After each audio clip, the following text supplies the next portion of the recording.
големите производители на нафта, а и на газ што се наоѓаат во тој регион, имаат огромни капацитети, чието производство така лесно не може да запре. Дневно се трошат негде околу 100 до 110 милиони барели. И сега вие велите ги употребуваме резервите од 400 милиони барели. Колку дена ви обезбедило тоа? Поведени од паниката која што се создаде, македонските граѓани придонесоа да цената на горивото биде повисока. Како? Значи, одеднаш се создадоа редици пред бензинските пумпи. И сите ги наполнија резервоарите без потреба. Што би бил ќарот на Казанџи холдинг, а што би бил бенефитот? Па прво, Македонија ќе добие доволна количина на природен газ како ресурс, за да може на долгорочно ниво да постигне стабилни и предвидливи цени. Дали тоа значи дека може да се очекува да имаме и фиксна цена? Може да се очекува да имаме фиксна и пониска цена од сегашната. Ако немаме култура, не можеме да опстоиме како нација. Не можеме да опстоиме како држава. И културата придонесува нешто за човекот. Дали денес може да кажете дека платата ви е мизерна? Не, денес не можам да кажам дека платата ни е мизерна. Многу страдања имаме видено и лично јас како одговорна во тој дел. Меѓутоа ова мене исто лично многу ме погоди и прв пат имав исто така потреба од разговор со психолози.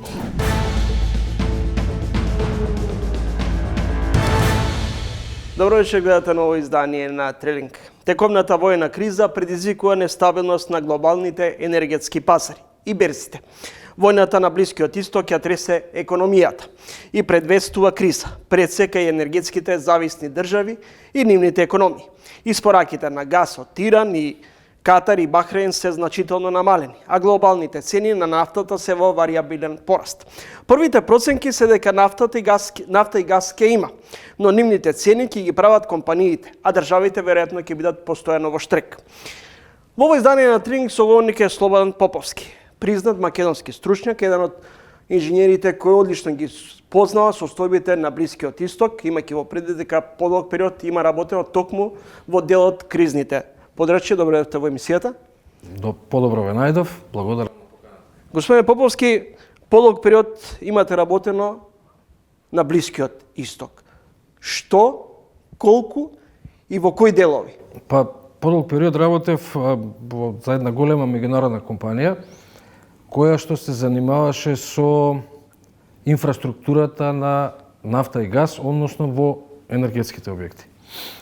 И не само на Блискиот Исток, меѓутоа на Блискиот Исток бев присутен подолго време, посебно во Катар и Саудиска Арабија, меѓутоа и во други интересни области на земјата топка, што се непосредно поврзани и со нафта и со газ, како например Југоисточна Азија, Виетнам, Малезија, меѓутоа и уште поспецифично во големите центри во Африка, како што е например Алжир, со најголемата компанија за нафта и газ во Африка, Сонатрак, Мароко, Ангола и така натаму. Јас бев во улога на технички директор на интернационалниот оддел на таа компанија.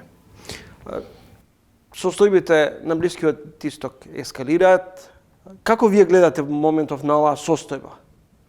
Особено околу нафтата, недостигот на нафта, снабдувањето со нафта и газ? Па, многу рано е да се каже дека или да се направи проценка дека постои некаков тренд. Тоа зависи промената на цената што беше кратко траеше и сега гледаме дека насоката е надолу. Траеше неколку дена кога почна конфликтот и кога завладеа таква паника. Големите производители на нафта, а и на газ што се наоѓаат во тој регион, имаат огромни капацитети, чието производство така лесно не може да запре, а уште им дополнително на тоа имаат и изворено развиени складични капацитети, како и преносни капацитети. И ја мислам дека станува збор за моментално прилагодување кое, согласно развојот на настаните, ќе си го заземе после природниот тек. Прашање е само какви ефекти и каде, во кои делови на светот ќе има. На првите глобални проценки си помалку паушални. Прво, например, дека Кина ќе биде најзасегната, од друга страна дека особено Русија ќе трие раце од овој конфликт. На од аспект на профитабилноста на кризата. Како вие гледате? Колку овие тврдења се издржани или се засновани врз база на паушалност, на недокажаност? Па можеби не паушалност, меѓутоа тоа е некаква десктоп анализа. Оној кој например имал можност да го процени енергетскиот биланс на Кина, знае дека е извонредно балансиран. Односно Кина со никого нема развиено однос трговски во кој што тој со кој што го развила доминира по било кој основ. Еве на пример можеме да спомнеме дека вкупно Венецуела и Иран, а ова не го кажувам случајно, се 17% од вкупниот увоз на нафта од наоѓалиштата каде што Кина нема директна контрола. И сега, ако тоа се знае, таа бројка ако е позната, тогаш јасно е дека таков економски гигант и индустријска сила, јасно е дека нема да биде во многу засегната, дополнително што моделот по кој што се развиваат односите помеѓу Кина и овие производители на енергенси во тој регион се долгорочни, се темелат на инвестиции на Кина во тој регион, кои инвестиции на Кина во тој регион понатаму се затвараат со долгогодишни договори за концесија во кои Кина, ама и не само Кина, туку тоа се првите земји кои што инвестирале во тој регион, потпишуваат долгорочни договори во кои берзанските цени немаат премногу големо влијание. Кои држави ќе бидат најзасегнати од овој воен конфликт? Па еве уште еднаш да го објасниме пазарот како функционира. Значи првите ќе направиме споредба. Првите инвестиции во нафтената индустрија во регионот почнуваат во тие земји, Саудитска Арабија, Кувајт, Ирак, не Катар. Катар е најголемиот потенцијал на Катар е во природниот газ. И тие првите инвестиции кои се направени таму, тие се направени со странски капитал од големи економии кои кога инвестирале, потпишувале и долгорочни договори за испорака, односно распределба на количината што ќе биде извадена. И тие биле долгорочни договори со прилично предвидливи и цени кои што не се многу под влијание на дневните поместувања на берзите, односно краткорочните поместувања на берзите. Со други години, ако некој таму прв инвестирал, направил постројка и постројката ја направил врз основ на концесиски договор или сличен, бидејќи тие концесиски договори сега се надминати, да кажам, тие ние што ги познаваме, тогаш во тој се потрудил да на многу долг период цената на енергенсот кој што го вадат, а тоа е нафтата или газот, биде стабилно. Да не биде можеби со иста вредност, бидејќи тоа мора да се менува низ годините, меѓутоа да биде стабилна и предвидлива. Дополнително на тоа развивани се и други капацитети. Например, во случај кога продуктот од рафинирање, тоа е некој од дериватите, се извезува, тогаш она што останува од него се претвара во некој друг продукт. Например, во една од најголемите индустријски зони на светот од овој сектор се наоѓа во Ал Месаид во Катар. Во Ал Месаид во Катар ќе најдете неколку различни типа на индустрија. И таму ќе го најдете, например, најголемиот светски производител на полиетилен. Заради тоа што полиетиленот се произведува како резултат на рафинирањето на нафтата. И таму ќе го најдете светски најголемиот производител на полиетилен, кој што се извезува, дури многу е интересно да се знае дека најголемиот дел од кесите што ги употребуваме во секојдневниот живот се произведени од тој, да речем, полупроизвод, суров материјал. Уповски танкерскиот сообраќај низ Ормудскиот теснец, која е најважна светска тесно грло, точка за транспорт на нафта е речиси запрен. Недела донесена е одлука од 32 земји да се издвои од резервите околу 400 милиони барели за да не дојдеме до поголема, да не се дојде до поголема нафтена криза. Сметате ли дека оваа сума или снабдувањето со нафта нема да биде проблем во наредниот период? Иако постојано цената на нафтата дивее на некој начин. Па јас не би рекол дека има проблем во снабдувањето. Да направиме една поедноставна анализа. На светско ниво, на дневно се трошат негде околу 100 до 110 милиони барели. И сега вие велите ги употребуваме резервите од 400 милиони барели. Колку дена ви обезбедило тоа крпење? Ако застане се. Битна е колкава е дупката. Сега дупката, односно недостатокот на енергенс, мислам дека ќе зависи само од фактот колку време и за колку ќе се намали протокот, а моите информации се дека не е многу забавен протокот низ Ормускиот теснец и колку овие 400 милиони што се ослободени ќе го пополнат тоа време. Мислам дека тоа е една резерва не за да се намали недостатокот, нафта ќе има, деривати ќе има, туку за да се интервенира на цената. За да нема, бидејќи ако има недостаток, тогаш оние кои што немаат контрола врз ресурсите и изворите, тие економии, фирми, компании, региони и така натаму, тие мора да купуваат во тој момент она што е слободно, а тоа се продава на берза. И во тој момент тие се наизложени на ризикот дека ќе добијат продукти по највисока, односно берзанска цена. Може да констатираме дека прекин на снабдување со нафта нема да има, но никој не може да гарантира околу варијабилноста на цената? Па, еве ги гледаме потезите што се прават за да се намали варијабилноста на цената. Значи, нафта која што била, односно деривати се, тоа не е нафта, кој што биле најмногу дизел, колку што можам да приметам, тие биле, тоа е обезбедено многу одамна по некоја друга цена. И сега тоа се ослободува и се пушта да се пополни недостатокот во моментов, да се пополни по таа цена која што била набавена претходно, за да се изнивелира варијабилноста, како што вие велите, на светско ниво. И тоа ќе се изнивелира и сега нормално, оној момент кога тие резерви ќе се потрошат, тогаш ќе треба некои други за да се контролира цената. Цената да се контролира. Бидејќи сметам дека знаете како, затоа беше и ОПЕК формиран. ОПЕК е инструмент кој вели сега има малку повеќе ваму, а малку помалку таму, на различни локации, и тогаш се подесува производството. Или цената варира и на тоа соодветно се подесува производството. Така да целиот тој модел и систем е направен да нема недостаток, да не запре целиот свет одеднаш, туку евентуално да се интервенира на цената која што би добила пропорции кои што никој не ги сака. Какви ќе бидат импликациите врз Европа и регионот? Србија и Хрватска например недела донесоа привремена забрана за извоз на нафта и гориво. Дали и Македонија требаше да ги следи овие чекори? Па, најмногу зависи од резервите. Доколку резерви има, тогаш тие треба да се спречи тие да бидат извезени. Бидејќи тие резерви се купени некогаш пред постоењето на кризата по некоја цена која што била тогаш актуелна. Може би била многу пати пониска од постоечката. Дали сметате дека фактот што Македонија не ги следи во чекор Србија и Хрватска, значи дека имаме доволно резерви на нафта?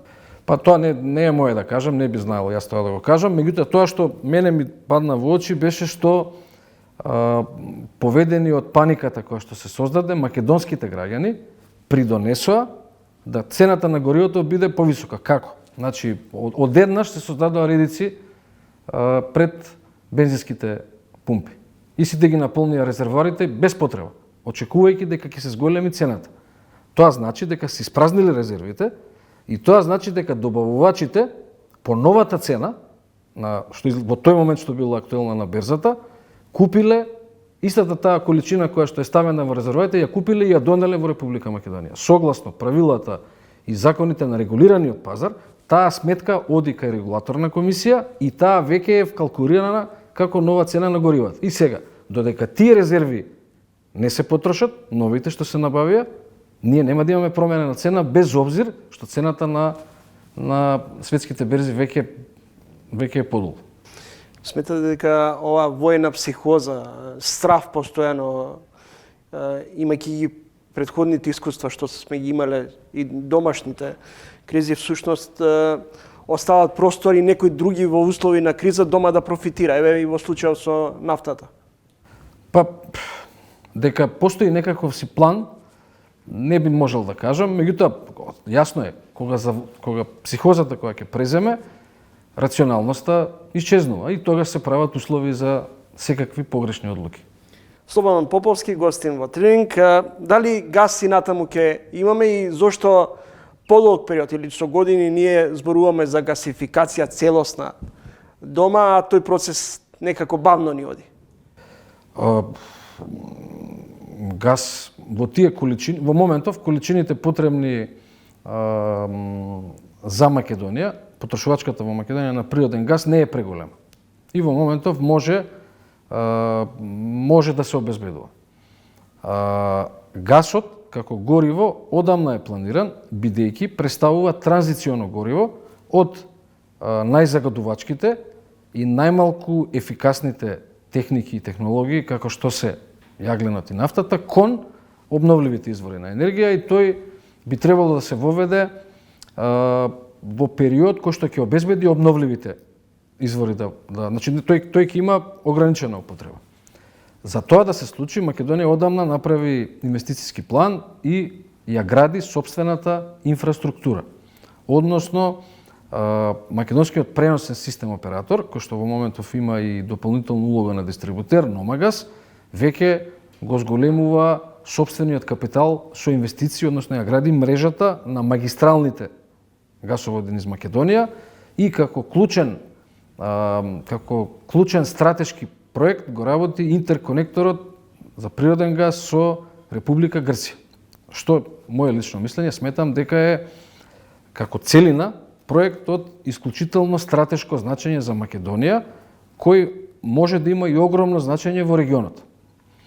Тој треба да се доврши, функционален е, треба да се доврши, во моментов велам се работи интерконекторот, прогнозите се дека изведбата ќе оди како што е по планот. Дополнително на тоа, Македонија обезбеди уште два многу битни моменти, од кои што еден е капитален асет е едниот. А тоа е капацитет, не газ, туку капацитет на терминалот во Александрополи. Преку тој капацитет, Македонија обезбеди можност да се снабди некако со газ во доволни количини, кој што би ја направил помалку ранлива на берзанските промени на цената на газот. Дополнително на тоа, Македонија, развивајќи ја својата инфраструктура, разви и билатерални односи со преносните системи на другите земји. Например, со преносниот систем оператор на Грција ДЕСФА. Подпишан е договор за соработка во кој многу внимателно определени се капацитетите, количините, кои би биле на располагање во моментот кога тој интерконектор ќе стане функционален од двете страни. Значи Македонија стратешки доби уште една конекција која што во многу ќе ја стабилизира снабдувањето, можноста за снабдување, и дополнително сега гледаме дека се работи на интерконекторот со Србија, што е исто така чекор напред во бетонирањето на стратешката позиција на Република Македонија во регионот. Каква е според вас иднината со рек Битола?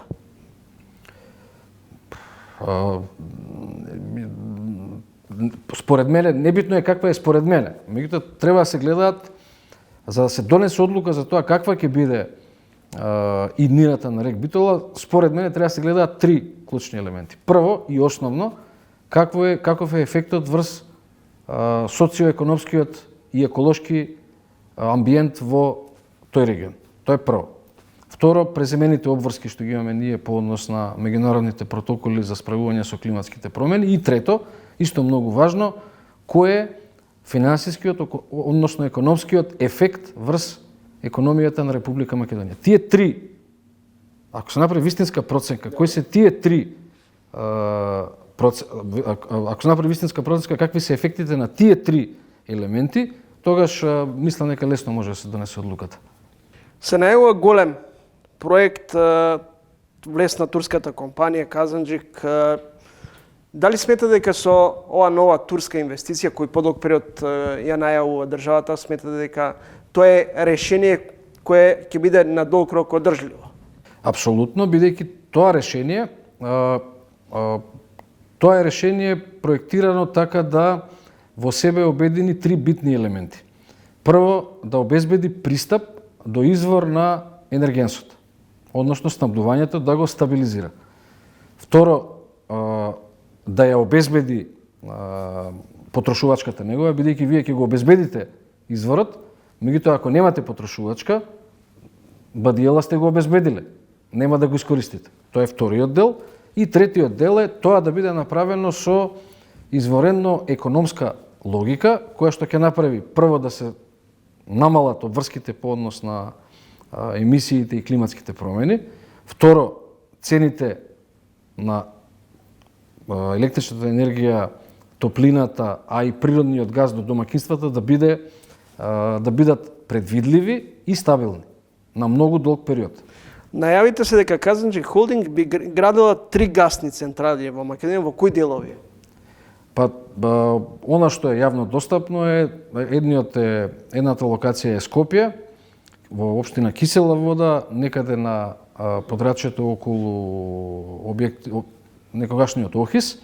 Второто е во Полошкиот регион и третиот објект е, третата локација е во Кичево, односно во Осломеј, во рамките на ТЕЦ Осломеј. За колкав капитал станува збор? Па вкупната инвестиција се предвидува да биде негде околу 1,2 милиарди евра.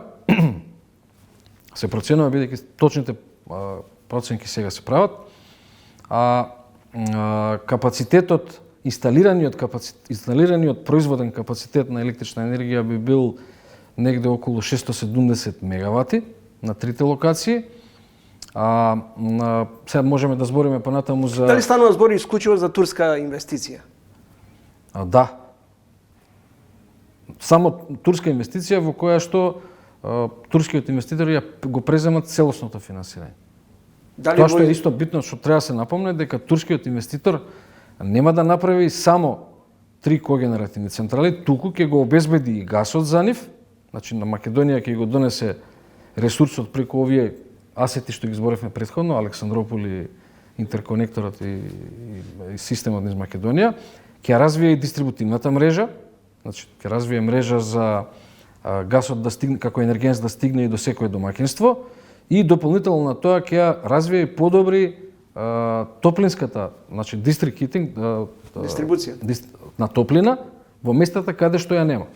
Дали во оваа инвестиција, која се најава како голема, ќе учествуваат и наши компании? Апсолутно. Имајќи предвид за каков тип на активности станува збор, имајќи предвид на каква е нашата економија, например, ние имаме производител на челични цевки. Тој производител на челични цевки во секој случај, имајќи ги предвид царинските односи помеѓу Република Македонија и Турција, има барем 15% помалку во вредноста за плаќање на цевките. И е квалитетен со целата квалификација што тој сектор ја бара. Имаме производител на пластични цевки за дистрибутивната мрежа под 4 бари. Имаме компании кои што може да се справат со тоа. Сега прашање е само дали во услови кога има и други инвестиции во земјата, македонскиот сектор ќе има доволно капацитет да се справи со ваков обсег на работи. Инаку да, турскиот инвеститор апсолутно знае дека и сака да го искористи се она што е расположиво на македонскиот простор, да кажем. Дали во овој проект македонските компании ќе партиципираат врз основа на одлука која турците би ја донеле и ќе одлучат кои ќе бидат нашите компании кои ќе учествуваат во изградбата, или врз основа на критериум, врз основа на капацитетите кои ние ги имаме како македонски компании говорам? Па и двете. Посебно ако се има предвид дека критериумите за кои работење, значи прво да разграничиме. Добро. Клучниот дел, онаму каде што треба да се направи самото, каде што е самото производство, а тоа е турбински, така наречениот турбински остров во турбинско генераторски остров, тој нема да може да го направат македонски компании, тоа е јасно. бидејќи турбините доаѓаат од други производители, од тие производители се бара гаранција, а колку што јас знам, на просторите на Република Македонија нема квалификувани производители од нив. Така да тоа ќе биде направено од инвеститорот. За се останато ќе се бара компании кои што ги исполнуваат критериумите, посебно финансиските критериуми, за да би можеле да учествуваат во изведбата. Ние сметаме дека како партнер на Казанчи во проектот, ние сметаме дека апсолутно постои голем простор за работа на македонски компании на тој проект. Што би бил ќарот на Казанчи холдинг, а што би бил бенефитот? Па прво Македонија ќе добие доволна количина на природен газ како ресурс за да може на долгорочно ниво да постигне стабилни и предвидливи цени. Дали тоа значи дека може да се очекува да имаме и фиксна цена? Може да се очекува да имаме фиксна и пониска цена од сегашната на електричната енергија. И треба да се очекува. На подолг период, зборам за граѓаните дома, нели? Тоа е прво. Второ, имајќи го тој капацитет на газ и употребувајќи го во Македонија, ние практично ја исплаќаме инвестицијата на Република Македонија во развојот на оние асети кои што ги кажавме. Александрополи, интерконекторот, кружниот прстен, интерконекторот со Србија и така натаму. Трето, од самата инвестиција, нормално, кога велиме дека доста работа ќе остане во Македонија, тоа е јасно. Нормално гледаме и дека македонските компании ќе добијат работа, обврски. Кога би стартувала оваа инвестиција? Уште една многу битна работа е кога веќе такво количество на природен газ, а проценката е дека ќе биде негде околу 1,5 милијарда нормални кубни метри годишно, кога веќе ние имаме пристап и обезбедена 1,5 милијарда, тоа што треба уште еден квалитативен чекор да се направи понатаму, а тоа е да се развие пазарот на природен газ во Република Македонија. Бидејќи ако се развие тој пазар на природен газ во Македонија, имајќи ваков пристап до предвидлива стабилна цена на ресурсот, ние можеме да развиеме и регионален пазар. На крајот, кога би стартувала за реализација оваа инвестиција и кога би завршила? Па ова инвестиција е подложна, ништо од ова не е сето тоа треба да помине низ процесот на транспарентност. Односно, инвеститорот ќе помине низ процес на тендер, односно јавна набавка, за да се провери дополнително на сите оние проверки што се направија досега, да се провери дали можеби некаде постои некој кој што би можел да даде и подобри услови од овој инвеститор. Кога тоа ќе се заврши, а тоа зависи само од институциите во Република Македонија, за да се комплетира и да се загарантира транспарентноста на постапката, тогаш ќе може да се дефинира кога би почнало. Предвидувањата се дека од моментот кога во случај да добие на тендерот Казанчи, до моментот кога првиот мегават час ќе биде ставен во употреба, ќе бидат потребни година и пол негде за завршување на тој процес. Благодарам за гостувањето во емисијата. Ви благодарам и за поканата.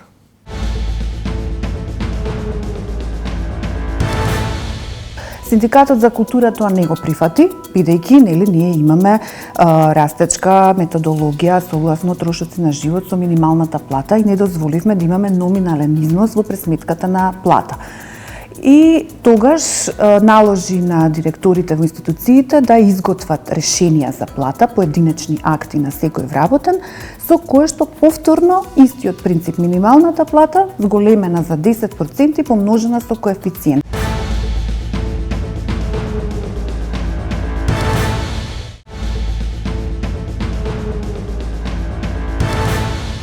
Синдикатот на културата и министерот за култура во клинч. Синдикатот неделава поднесе кривична пријава против министерот Зоран Љутков. Тој пак на пресконференција обвини дека тврдењата и кривичната пријава против него се неосновани. Според негови зборови, министерот ги почитува работничките права и всушност се придржува според колективниот договор. Гостин во ова издание на Трилинг е Вера Атанасовска, председателка на Синдикатот на културата. Постојано сте во некаков клинч како синдикат. Сега со актуелниот министер, претходно се конфронтиравте со неговата претходничка Бисера Костадиновска Стојчевска. Што беше повод да ја прелие чашата и да се одлучите на ваков чекор, да понесете кривична пријава против министерот? Од страна на синдикатот, ова е втора кривична пријава за министерот. Една кривична пријава има од страна на синдикалната организација на Филхармонија во однос на изборот на директор на Филхармонија и случувањата што се случуваа тој период. Меѓутоа, од страна на синдикатот официјално, значи со одлука на совет на синдикатот, од сите синдикални организации, ова е прва кривична пријава за министерот.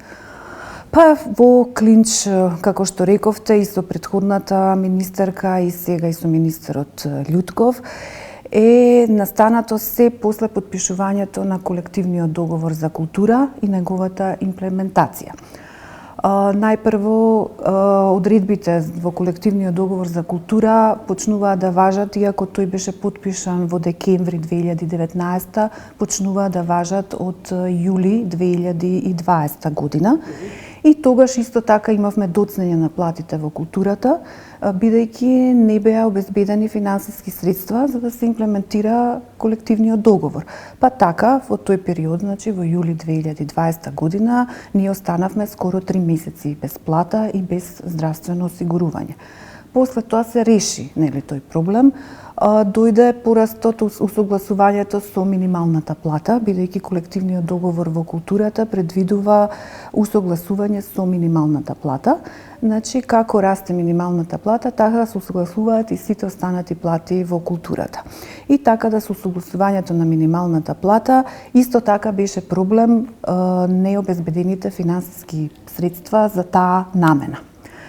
Потоа дојде стапи на сила општиот колективен договор за јавен сектор во 2023 година во октомври, што предвидуваше покачување на 10% на платата, значи на основната бруто плата на сите вработени во јавниот сектор, вклучувајќи ја и културата, значи како дел од јавниот сектор. Дали денес се исплатени сите заостанати плати кон културните работници? Бидејќи претходно обвинувавте за неисплатени плати, непочитување на колективниот договор.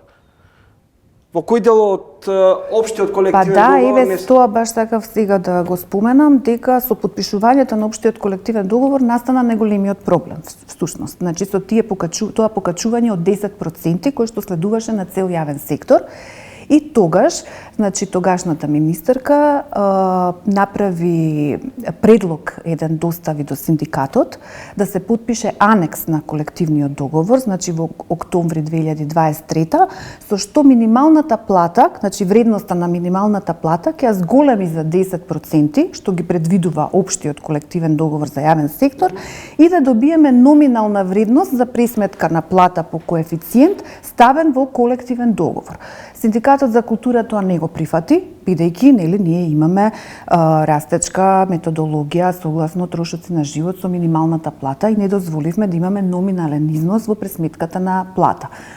И тогаш наложи на директорите во институциите да изготват решенија за плата, поединечни акти на секој вработен, со кое што повторно истиот принцип минималната плата зголемена за 10% и помножена со коефициент. Дали денеска платите ви се поблиску до минималната или до просечната плата? Платите, мислите, општо на платите во културата? Да. Тие се поблиску се до просечната плата. Можеме да кажеме и на стручните лица и уметниците идат и над просечната плата.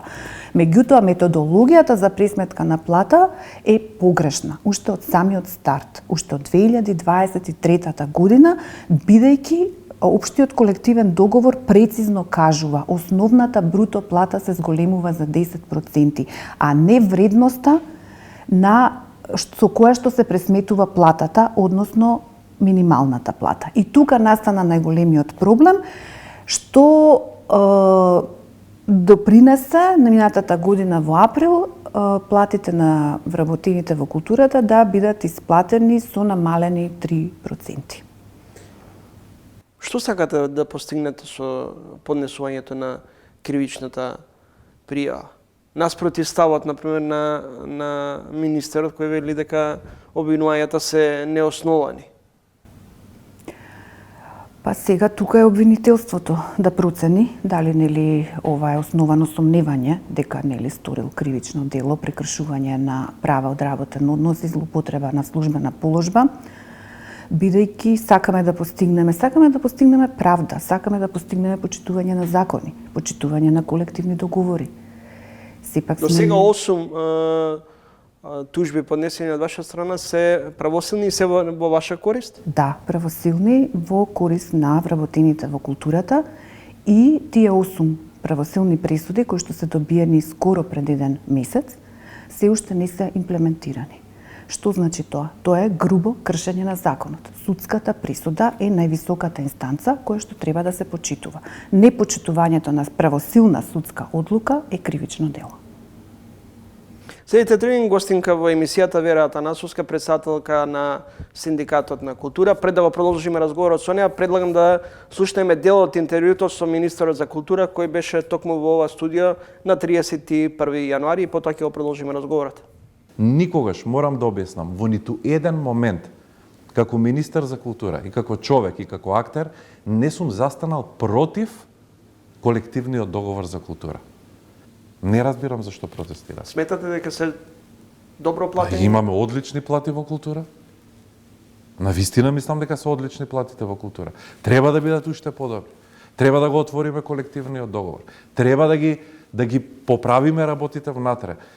Поминале веќе 3 години од кога колективниот договор е истечен. Треба да препотпишеме нов колективен договор. Треба да разговараме за подобрување на условите, но од другата страна нема одговор на таа тема. Јас не преюдицирам ништо.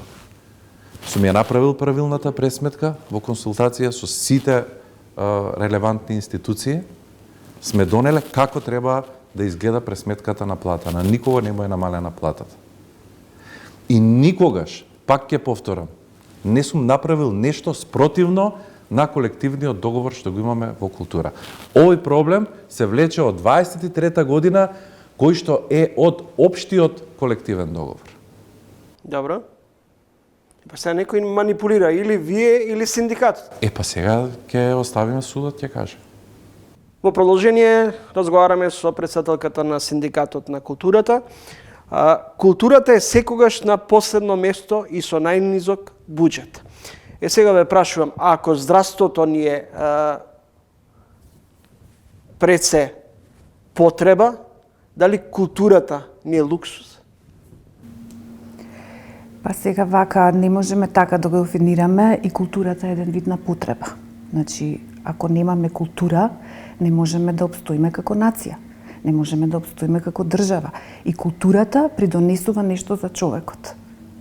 Секако дека е многу битно и здравството, не дека ние не можеме да преживееме без култура, не дека не можеме да преживееме без театарска представа, нели? Или да отидеме во музејна изложба. Меѓутоа, ако го немаме тоа, што ќе остане од нас како нација и како нели жители во оваа држава? Вие во едно интервју велите културата секогаш е на последно место и има најнизок буџет, а се гордеат со културното наследство. Точно. Најнизок е буџетот за култура, дефинитивно, значи секоја година од целиот јавен сектор. Добро, најверојатно има други приоритети, нели? Па нели културата ја гледаме како малце помалку приоритетна. Меѓутоа се гордееме со културното наследство. Значи кога ќе ни дојдат делегации, кога ќе дојдат гости, значи ние ги носиме и ги шетаме по нашите музеи, локалитети, така ја покажуваме нашата култура. Значи ние се гордееме со културата, а од друга страна на некој начин ја ставаме на последното место. Дали културата ни е во криза? Па културата можам да кажам дека од секогаш била во криза, затоа што од секогаш за културата многу малку се издвојувало. Така да се надевам дека таа тенденција нема да продолжи и дека понатака ќе има заложби да се издигнеме на некое нели повисоко ниво во однос на културата и ценењето нели на самата култура и културните работници. Со плата во културата не можеше да се преживее месецот. Бевме како глувци во канцеларија за една мизерна плата. Дали денес може да кажете дека платата ви е мизерна? Не, денес не можам да кажам дека платата ни е мизерна. Платата ни беше мизерна до пред подпишувањето на колективниот договор за култура. Значи, ние тогаш буквално бевме на работ на преживување. Ако, например, некој интелектуалец во државата или нели од другиот јавен сектор зима околу, да речеме, од 30.000 плата, 33.000 плата, нели во тоа време денари, работените во културата зима по 15.000 денари, по 18.000 денари. Значи, бевме на едно многу ниско, мизерно ниво. И затоа и се формираше Синдикатот за култура во 2014 година, за да можеме да се избориме за своите работнички права и за своето достоинство. И откако се потпиша овој колективен договор, која пратите во културата порасна, и сега навистина не можеме да кажеме дека платите, би било грев да се каже дека платите се лоши. Значи платите се доволни за еден нормален живот. Која е најмалата плата и која е највисоката плата во културата, знаете? Па не знам, јас не сум ги гледала платите која е најмала, која е највисока. Гледам, еве, министерот вчера ги спомнуваше, нели, на пресконференцијата, рече дека најмалата била 30.000, не знам, значи коефициентот за најмала, за најниско работно место е 1,1 од минималната плата, па можеме да пресметаме, нели, колку би била најниската плата, а највисокото работно место е со коефициент 3, па исто така еве би можеле да пресметаме колку би била и највисоката плата. Тој рече дека била 84.000, не знам, не сум правила пресметки, али највисокиот коефициент е 3. Како Синдикат на културата, неодамна имавме ваша колешка, притиската беше деградирана, парично казнета. Дали сте запознаени со овој случај, до каде? Па вака, колку што знам, е повлечена дисциплинската постапка против незе, бидејќи, како што објави тогаш и Синдикатот на култура, беше сосема погрешна процедурата на начинот на кој што беше, нели, постапено спрема незе, не беше согласно закон. И сега ние како синдикат не навлегувавме во тоа дали колешката требало да биде дисциплински гонета или не, нели, секој треба да одговара ако нешто сторил на своето работно место. Ние реагиравме во однос на самата процедура, како е таа испочитувана и како е изречена мерката суспензија, нели, од работа за 6 месеци. Што се испостави дека синдикатот беше во право и суспендијата беше веднаш подвлечена, а сега колку што знам дека нешто и со дисциплинската е исто така повлечена. Други информации немам. Скопје град на културата. Што вие мислите? Па Скопје има потенцијал да биде град на културата, затоа што Скопје е богато со доста, нели, културни уметности, да кажеме, нели, и споменици. Меѓутоа, временскиот рок е некако многу краток за да се постигне сето тоа. Јас се надевам дека ќе се постигне сето тоа, бидејќи ние се уште како културни институции, како вработени во културата, немаме добиено некаков план и програма, нели, како тоа би се одвивало, што би се случувало, какви настани би имало. Се прават напори, значи, да се оспособат спомениците на културата, како што е Скопското кале и, нели, аквадуктот, кои што би требало да бидат и како центри, нели, на тој настан Скопје град на културата. А што се однесува до уметничката програма и уметниците, сега за сега ние немаме никакви сознанија како тоа би се одвивало. Благодарам за издвоеното време. Благодарам. Вера Атанасовска, председателка на Синдикатот на културата, гостинка во овој издание на Тренинг.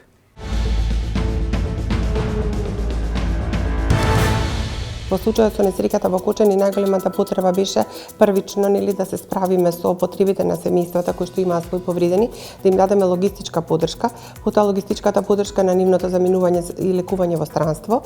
Оние кои останаа тука исто така со мобилните тимови кои што беа пред болниците да дадат поддршка на тие семејства кои што чекаа било какви информации за тоа што се случило со нивните блиски, а оние кои што за жал ги загубија своите деца, своите блиски, на нив им требаше комплетна поддршка во делот на она што значеше организација на погребот и самиот начин на транспорт на телата од Скопје во Кочани.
Шестнаесетти март ќе биде запаметен како датум во кој се случи најголемата трагедија во поновата македонска историја.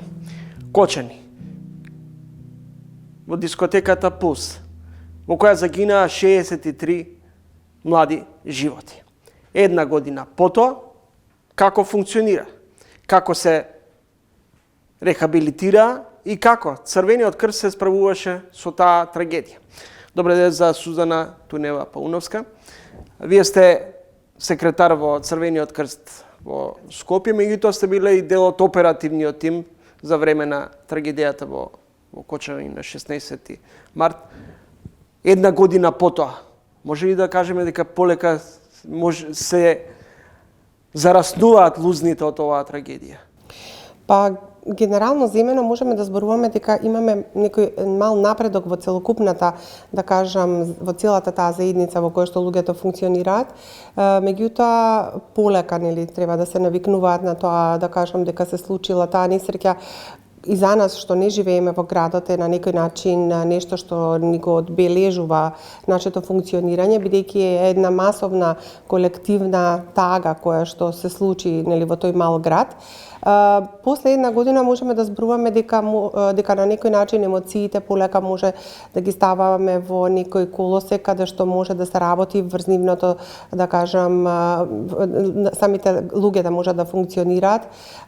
Токму заради тоа што, нели, ние бевме таму уште првиот ден, како сега се сеќавам, во 4:30 наутро, кога ни се јавија дека треба да бидеме таму и кога формиравме мобилни тимови во градот, во болниците, за да дадеме поддршка комплетно на сите кои што беа загрозени после тоа што се случи во дискотеката.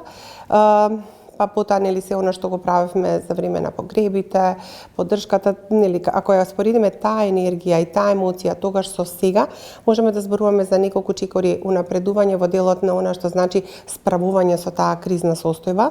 Како беше вашата прва реакција кога по моите информации меѓу 4 и 6 часот изутрина сте стигнале на местото на трагедијата? Каква беше вашата првична гледка, реакција? Со оглед на тоа што ние веќе имаме искуство доста со кризи, со кризни состојби, поголемиот дел од членовите на тимот за одговор при катастрофи се луѓе со искуство и поминале кризи во регионот, значи од војните во некогашна Југославија, во мигрантски кризи, се она што ни се случувало, нашата домашна криза 2001 година. Значи се тоа е многу поразлично од ова што го доживеавме во Кочани.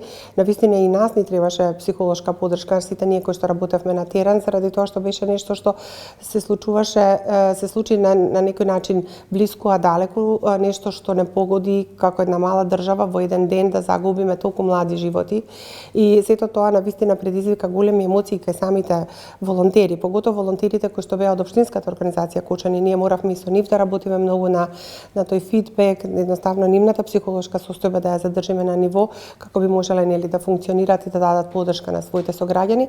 А истото се случуваше и со останатите 160 волонтери кои што дојдоа од градот Скопје, од Кајнас, од градската организација и од другите неколку поголеми општински организации да дадат подршка на самиот град.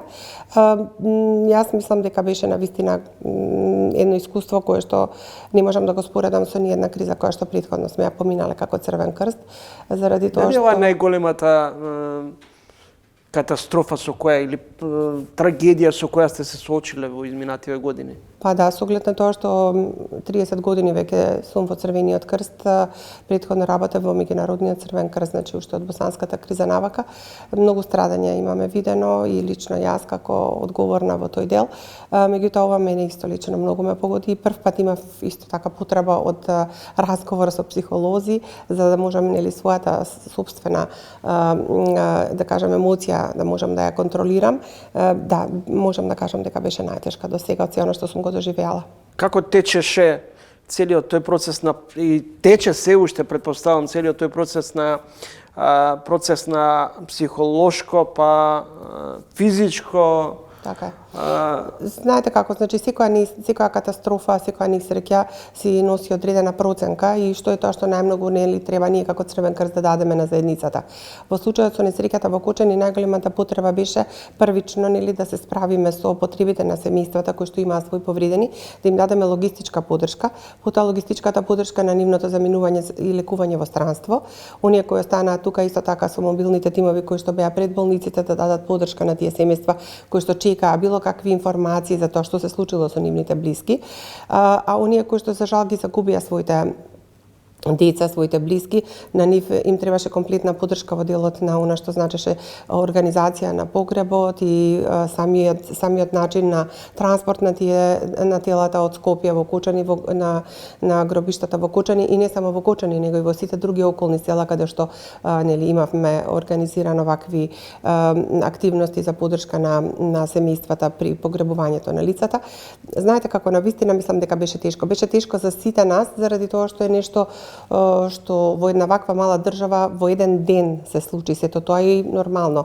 Не може да во почетокот да се справиме со тоа, меѓутоа имаме доволно добро искуство и имаме такви тимови за прва психолошка помош, така да меѓу себе навистина си дадовме голема подршка. Мислам дека и ние како тимови на Црвен крст дадовме голема подршка во самата заедница, во самата општина во градот, заради тоа што сакавме да ги заштитиме на некој начин волонтерите кои што се наоѓаа во градот, бидејќи нивни блиски, роднини, пријатели, другарчиња загинаа, така да најголемата, да кажам, во првите неколку дена најголемиот притисок го добија волонтерите кои што дојдоа од соседните градови, а најмногу од градот Скопје, а потоа полека ја правевме проценката, работевме со семејствата, работиме со повредените, имаме добра координација со болницата во Кочани, знаете и целата хуманитарна подршка во делот на собирање на средствата за поддршката на тие лица одеше преку Црвениот крст, преку Фондот на солидарност и направивме една евалуација пред 3 месеци. Што е тоа што го направивме добро, што е тоа што треба да биде уште подобро во некоја друга, не дај Боже, ваква кризна состојба и се излистаа неколку потреби кои што ние веднаш ги изреализиравме. Првично е отварање на регионален центар за ментално здравје во општинската организација на Црвен крст Кочани, кој регионален центар ќе даде комплетна подршка на лицата кои што се уште се справуваат со тие емоции, со тоа да го прифатат, да ја прифатат реалноста, за оние кои што ги изгубија членовите на нивните семејства, меѓутоа за оние кои што се повредени, едноставно мора да го продолжат животот и да се прилагодат на еден нов начин на функционирање. Колку семејствата на загинатите, па и на повредените денес можат да ја прифатат реалноста дека ги изгубиле своите деца, дека дел од тие деца ќе останале без раци, без прсти, со изгореници на телото. Видете, тоа е многу тешко да се прифати. Секако треба да се научи да се живее со тоа. И тие кои што ги изгубија членовите на семејството, нивните деца, значи едноставно таа е тага со која што треба да се научи да се живее и да можеме да ги контролираме сите тие емоции, има во една правилна настока, затоа тука се нашите психолози, имаме соработка и со Комората на психолози на Македонија, заеднички функционираме во тој дел, заради тоа што си постојат и одредени обуки, поддршки, индивидуални групни сесии, каде што тие ги разменуваат сите тие своји размислувања за да можат да си бидат еден на друг поддршка. А истото се случува значи и со оние кои што се повредени и тие исто така мора да го прифатат новиот начин на живот со сите оние да кажам последици кои што ги доживеа од пожарот и на некој начин сметам дека целокупната оваа поддршка преку Центарот за ментално здравје во Кочани ќе им ја олесни целата таа да кажам борба или таа да кажам нова состојба во која што тие мора на некој начин да се вклопат затоа што животот мора да продолжи. Така да истовремено зборуваме и за унапредување на нашите капацитети во делот на тоа кои се луѓето и кои се волонтерите и вработените кои што можат да делуваат овако вид на несреќа, така да направивме на реорганизација на целокупниот систем на оперативните сили на Црвениот крст. Ја формиравме националната интервентна единица со стручни лица кои што се обучени за прва помош, логистика, проценка на потреби и психосоцијална поддршка. Тоа се 40 експерти, да ги кажам, млади луѓе кои што навистина даваат се од себе за да функционира сето тоа така добро на терен. И таа национална интервентна единица ќе делува секогаш во првите 72 часа на несреќата, а потоа во тие 72 часа ќе се направи систем за да многу побрзо изреагираме и дадеме поддршка на заедницата која што е запатена од одредена катастрофа или несреќа. Господја Тунева, една година по пожарот во дивата дискотека Пулс, како денеска функционира градот? Па по она што ние го гледаме и по она што извештаите доаѓаат од општинската организација, мислам дека младите луѓе секако имаат потреба и желба да ги работат сите оние активности кои што и претходно ги работеле, така да навистина зборуваме за еден доста активен клуб на млади, на волонтери на Црвениот крст во Кочани.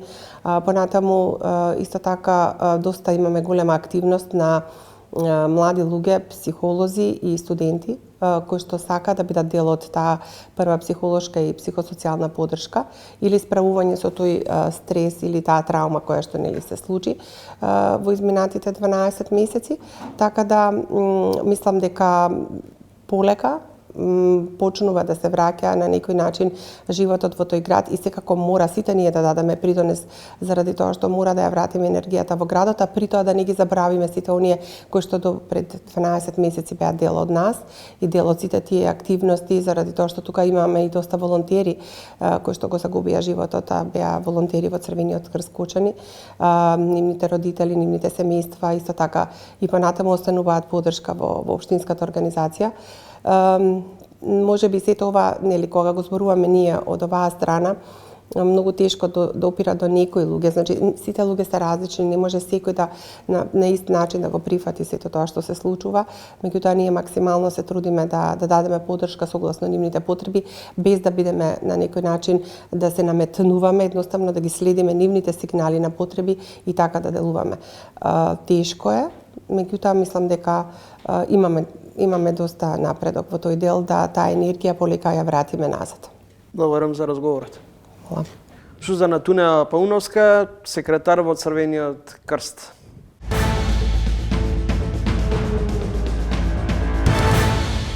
Додовме до крајот на уште едно издание на ТВ магазинот Трилинг. Следете не идниот петок во исто време. Во меѓувреме читајте не на trilling.mk. Останете со програмите на Телевизија 24, а од мене довидување.